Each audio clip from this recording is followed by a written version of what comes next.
ఓం శ్రీ మహాగణాధిపతయే నమః. ఓం నమో నారాయణాయ నమః. ఓం శ్రీమాత్రే నమః. ఓం జపాకుసుమ సంకాశం కాశ్యపేయం మహాజ్యోతిం తమోరిం సర్వపాపఘ్నం ప్రణతోస్మి దివాకరం. ఓం శ్రీ సవితృ సూర్యనారాయణ స్వామినే నమః. వీక్షిస్తున్నటువంటి ప్రేక్షకులందరికీ కూడా సింహ రాశిలోకి సూర్యుడు తన యొక్క సొంత ఇంట్లో ప్రవేశిస్తున్న సందర్భంగా సింహరాశి సంక్రమణ ప్రవేశకాల శుభాకాంక్షలు. అంటే కాలచక్రంలో అంతరిక్షంలో గ్రహాలన్నిటినీ భూమి మీద నివసిస్తున్నటువంటి మనందరినీ కూడా కాపాడుతూ మరి ఆ సూర్య భగవానుడు ప్రయాణం చేసి సంవత్సరం పాటుగా తన ఇంట్లోకి తను ఈ రోజున అనగా శ్రావణ మాసంలో ఆగస్టు 16వ తేదీ రాత్రి 10:58 11 గంటల చిల్లర మధ్యలో రాత్రి సొంత ఇంట్లోకి మఖా నక్షత్రంలోకి ప్రవేశిస్తున్నారు స్వామివారు. సాక్షాత్తు శ్రీమన్నారాయణమూర్తి యొక్క అంశయే సూర్యనారాయణమూర్తి. మరి ఆయన తన సొంత ఇంట్లోకి రావటం ఒక విశేషమైతే, అది కూడా ఆయన అంశలో శ్రీమన్నారాయణమూర్తి దశావతారాల్లో ఒక అంశ అయినటువంటి ద్వాపర యుగానికి అధిష్టాన దేవత, కలియుగంలో మరి ఒక పాదం మీదే నడిచేటటువంటి ఈ ధర్మ అర్థ కామ మోక్షాల నాలుగిటిని కూడా కమాండ్ చేసేటటువంటి ఎంతో సారాంశాన్ని మానవులకి అందించినటువంటి శ్రీకృష్ణ పరమాత్ముని యొక్క జన్మదిన శుభాకాంక్ష. దీన్నే శ్రీకృష్ణ జన్మాష్టమి, గోకులాష్టమి అంటారు. కాబట్టి ఈ రోజున స్వామివారు శ్రావణ మాసంలో ప్రవేశించటం, సాక్షాత్తు శ్రీకృష్ణ జన్మాష్టమి, భగవద్గీత సారాంశాన్ని మనందరికీ ధారపోసినటువంటి వినిపించి మానవుడు ఈ కలియుగంలో ఏ విధంగా ఉంటే తన యొక్క మనుగడ చక్కగా ఉంటుంది, మోక్ష మార్గాన్ని ఛేదిస్తాడు, మోక్ష మార్గాన్ని అందుకుంటాడు అనేటటువంటి విషయాన్ని భగవద్గీతలో చక్కగా ఆయన లిఖించి మనకు అందజేశాడు. కాబట్టి ఈ రోజున మరియు ఆదివారం 17వ తేదీన అందరూ కూడా ఈ భగవద్గీతని చక్కగా చదవటం, లేదా ఈ భగవద్గీతలో ఒక శ్లోకాన్ని మరియు దానికి సంబంధించినటువంటి తాత్పర్యాన్ని చదువుతూ ప్రతినిత్యము పిల్లలకి అలవాటు చేస్తూ, మరి ఈ భగవద్గీత ఎక్కడుంటే శ్రీకృష్ణ పరమాత్ముడి యొక్క ఆరా, ఆయన యొక్క శక్తి యుక్తి అంతా కూడా మనకి లభిస్తూ ఉంటుంది. కాబట్టి అందరూ కూడా సంవత్సరానికి ఒకసారి శ్రీకృష్ణుని తలుచుకోవడమే కాకుండా ప్రతినిత్యము హరే రామ రామ రామ హరే హరే, హరే కృష్ణ కృష్ణ కృష్ణ హరే హరే అనేటటువంటి ఈ చక్కగా నామాలని పిల్లలు పెద్దలు అందరూ కూడా నిత్యము ఒక్కసారి లేదా 11 సార్లు పఠిస్తూ ఈ భగవద్గీత శ్లోకాన్ని చదువుతూ ఉంటే ప్రతి నిత్యము మనకి శ్రీకృష్ణ జన్మాష్టమితో సమానం అవుతుందని చెప్పి నా యొక్క ఉద్దేశము, సారాంశం యొక్క ఉద్దేశము కూడా అదే. మన యొక్క పూర్వీకులు అదే చెప్పి ఉన్నారు. కాబట్టి మంచి చెడులన్నీ కూడా ఈ యొక్క మన శ్రీకృష్ణుడు వారి యొక్క భగవద్గీతలోనే ఉంటాయి. కాబట్టి అందరూ కూడా శ్రీకృష్ణ జన్మాష్టమిని చక్కగా విశేషంగా జరుపుకోండి. అట్లాగే మనకి శ్రావణ మాసంలో అత్యంత విశేషంగా రాబోతున్నది శ్రావణ బహుళ శని అమావాస్య మరియు మఖా నక్షత్రంలో మనకి ఈ ఆగస్టు 23వ తేదీన చక్కగా ఆ రవి మరియు చంద్రుడు మఖా నక్షత్రానికి అధిపతి అయినటువంటి కేతువు కలిసి చక్కగా ఆ యొక్క సింహరాశిలో ఉంటారు. ఇది ఒక రకంగా అమావాస్యని మాత్రమే మనం అనుకుంటాం, కానీ అమావాస్యకి అధిపతి శని భగవానుడు, అట్లాగే రవిచంద్రుడు ఇద్దరూ కూడా ఆ రాశిలో ఉండటం, కేతువుతో కలిసి రాహువు చేత చూడబడుతూ రవిచంద్రులు ఇద్దరూ కూడా కాస్త హీనత్వాన్ని, వారి యొక్క శక్తిని తగ్గించుకున్నటువంటి పరిస్థితులు. రవి సింహరాశిలోకి రావటం, ఆయన అక్కడ ఉండటం వలన కాస్త ఆయనకి శక్తి ఉన్నప్పటికీ కూడా పాపగ్రహమైనటువంటి రాహువుతో, పాపగ్రహమైనటువంటి కేతువుతో బంధింపబడి ఉండటం అనేటటువంటిది కొంత ఆలోచించదగినటువంటి విషయం. కాబట్టి ఈ నెల రోజులు కూడా సూర్యుడికి బలాన్ని ఇవ్వటం కోసం అందరూ ఆదిత్య హృదయాన్ని చదవండి. ఓం నమో నారాయణాయ లేదా ఓం సవితృ సూర్యనారాయణాయ నమః అనుకుంటూ సూర్య భగవానుడి యొక్క నామాలని, స్తోత్రాన్ని చదువుతూ ఆయనకి మనం గనక ఈ నామపరంగా, శ్లోకపరంగా, మంత్రాల పరంగా గనక బలాన్ని ఇచ్చినట్లయితే రాహుకేతువుల వలన కలిగేటటువంటి రవికి ఉన్నటువంటి కారకత్వాలు కొన్ని ఉంటాయి. అధికారము, అట్లాగే అధికారము, దర్పము, గర్వము, కమాండింగ్ నేచరు, అడ్మినిస్ట్రేషను, ముఖ్యంగా రాజకీయ నాయకులకి అరిష్టాలు కలగటానికి అవకాశాలు మెండుగా ఉన్నాయి. ఈ నెల రోజులు కొంచెం జాగ్రత్తగా ఉండాలి రాజకీయ నాయకులు. ఎన్నో ఇబ్బందులు, ఎన్నో షేర్స్ స్టాక్ మార్కెట్లో కూడా ఎన్నో ఇబ్బందులు కలగడానికి అవకాశాలు ఉంటాయి.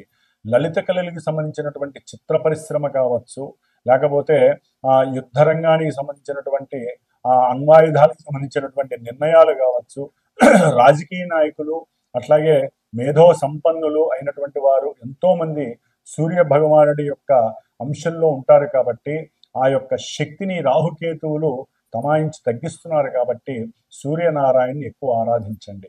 అట్లాగే మనకి ఈ శ్రావణ మాసం అయిపోగానే భాద్రపద మాసంలో ముఖ్యంగా మనకు వస్తున్నటువంటిది సెప్టెంబర్ 7వ తారీఖు, ఆగస్టు 27వ తేదీన వినాయక చవితి. ఈ వినాయక చవితి 10 రోజులు కూడా అందరూ విశేషంగా గణపతిని ఆరాధించుకోండి. దాని ద్వారా కూడా కేతువు యొక్క ఉపశమనం కలుగుతుంది. గణపతి యొక్క అనుగ్రహంతో విద్యార్థులకి ఉన్నతమైనటువంటి విద్య చక్కగా ఆర్జిస్తారు. అట్లాగే మనకి మళ్ళా అన్నిటికన్నా ముఖ్యమైనటువంటిది, మనకి సంవత్సరంలో ఒకసారైనా 2 సార్లైనా ఏదో ఒక గ్రహణాలు పట్టి పీడిస్తూ ఉంటాయి.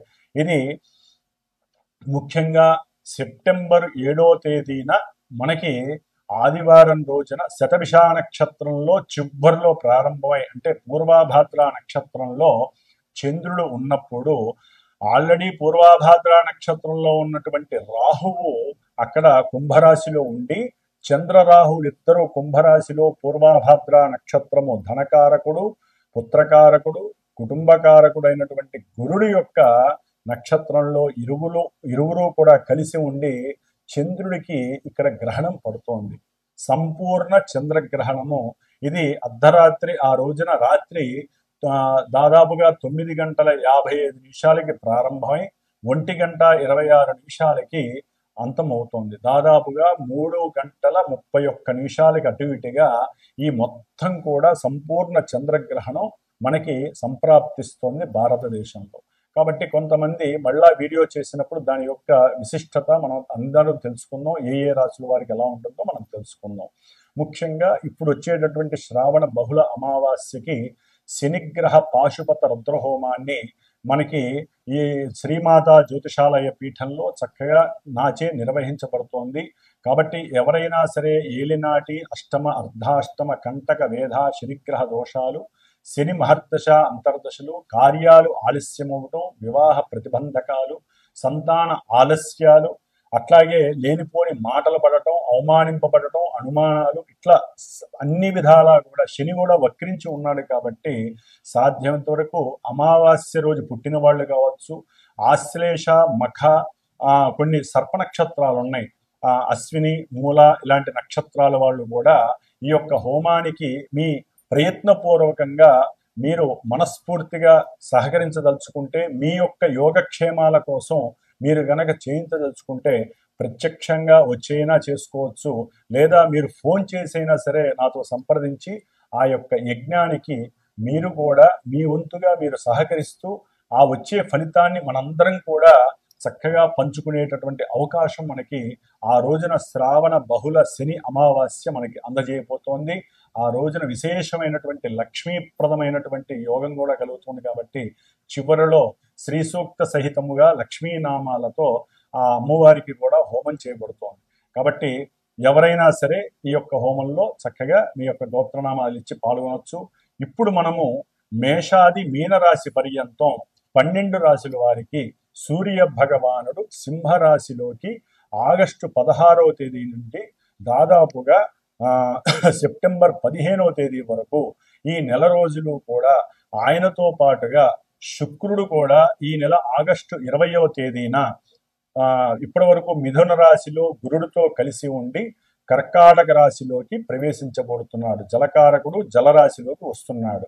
అట్లాగే బుధ మహానుభావుడు మనకి ఆగస్టు 30వ తేదీ నుండి దాదాపుగా కర్కాటక రాశిలో ఉన్నటువంటి బుధుడు 30వ తారీఖు నుంచి సింహరాశిలో రవితో బుధుడు కేతువు ముగ్గురు కలిసి ఉన్నటువంటి గ్రహ సమ్మేళనం కలుగుతోంది.